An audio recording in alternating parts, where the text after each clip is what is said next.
Ryan Garcia has been saying a lot of things recently in the media in promotion of his fight with Gervonta Tank Davis coming on April 22nd. And one of the main things he's been saying is that Gervonta Davis was the best fight at 135. You know, he's been asked why he preferred this fight with Gervonta Davis over a potential title fight somewhere else.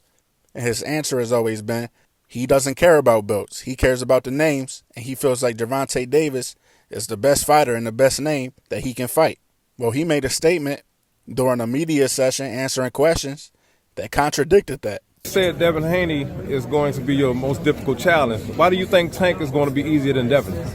It's just how I feel, me and Devin have had a long history in the sport. You know, we've been fighting since the amateurs, and if you watch his fight, of course it's going to be a more difficult fight. He has a longer jab, he's harder to hit, I believe, and he got a good support system, and he has great discipline. So I think he'll be the toughest fight, but I do believe I will still defeat him. One question here. And not only has he picked Devin Haney over Gervonta Davis, Ryan Garcia has also picked Devin Haney over Shakur Stevenson. Who wins, him or Devin? You know Devin, you fought him 6 times. You ever fight Shakur in amateurs? I did. I lost. You fought both of them. I think about 2 points. It was by points back then. A point or 2 points. I feel like Devin will beat him. Devin? Now, I'm not here to go against or battle his opinion. That's his opinion. You know, he fought Shakur in the amateurs and he fought Devin Haney in the amateurs. So if he feels like Devin Haney's the better fighter, that's what it is. I just want to point out how it directly contradicts what he says right here. How does that make you feel, the fact that he kind of needed that extra chip to help him out in this fight? It just shows you what type of person he is.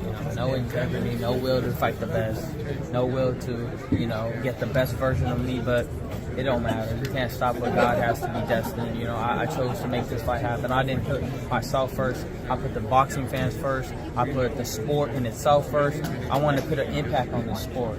I wanted to lead the charge. Nobody was willing to do it. Nobody was doing it. Terrence Crawford didn't want to do it. Errol Spence didn't want. Nobody wanted to lead the charge. So somebody had to do it. I guess I'm doing it. The one that they didn't expect to do it. The one that's supposed to be scared. The one that's supposed to be a coward. But guess what? I'm leading the charge. I don't care. First off, I'm going to say that walk-off was real sassy. Like, calm down, Ryan, bro.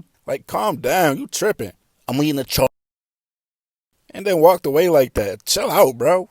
But in that clip, you heard Ryan say, Tank has no will to fight the best. I'm the one pushing boxing forward. Errol Spence ain't want to do it. Terrence Crawford ain't want to do it.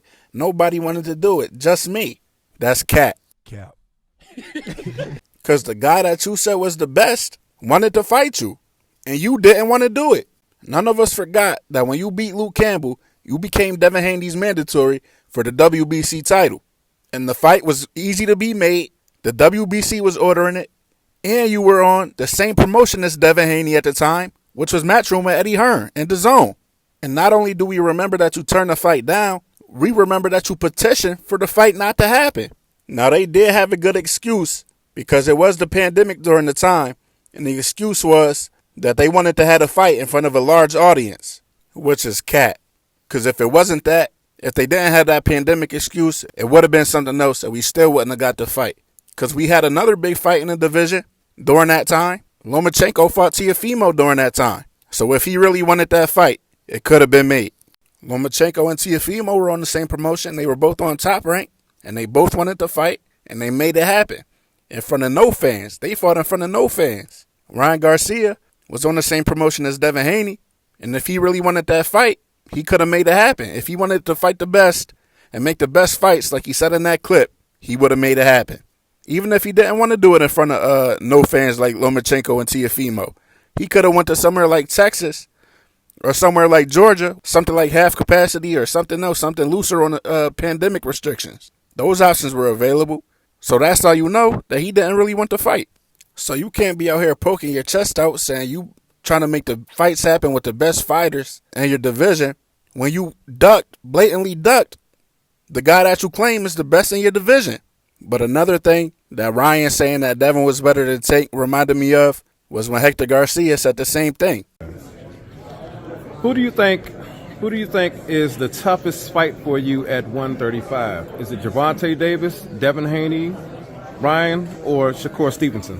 Del 1 al 4, ¿quiénes dirías que son los más difíciles de la división de las 135 libras? ¿Gervonta, Haney, Stevenson o Devin? Or Shakur Stevenson? Yeah, Gervonta, Haney, Stevenson.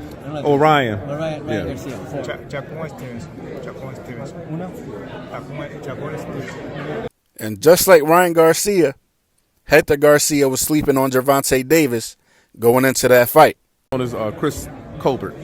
¿Cómo compararías a Gervonta Davis con Chris Colbert? Chris Colbert es un peleador más rápido que Gervonta Davis. La diferencia es similar, la pegada, pero yo tengo para reportar. Chris Colbert is actually faster than Gervonta is. Their power is similar. Gervonta has the intangibles, but Hector Garcia slept on Tank to the point where he said Chris Colbert was faster and had the same amount of power as Gervonta Davis. And we all know what happened when they stepped in that ring. We saw something we never seen before. Gervonta Davis said, "Oh yeah, you been sleeping on me? Well, I'm going to put you to sleep while you wide awake at the same motherfucking time." Hector Garcia's eyes were wide open, and he said after Gervonta Davis hit him, he couldn't see nothing. He was sleeping and wide awake at the same time. We never seen no shit like that ever. So is the same thing going to happen to Ryan since he's sleeping like Hector Garcia was? Will he end up like Rolly Romero, who was sleeping on Gervonta Davis too?